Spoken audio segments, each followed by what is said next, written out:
मनलाई सानो पार्छेउ र किन मनमा भिज्ने शब्द केही भन्दिन तिमीलाई पार्दिन रुन हराउला आकाशमा घम्जुन तर छिक्न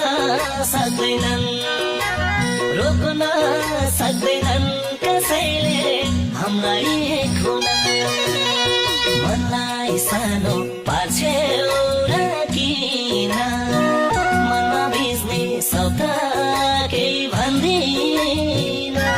तिमीलाई पार्दिन रुन हराउला आकाशमा घम्जुन तर छिक्न सक्दैनन् रोक्न सक्दैनन् कसैले हामीलाई खुन हराउला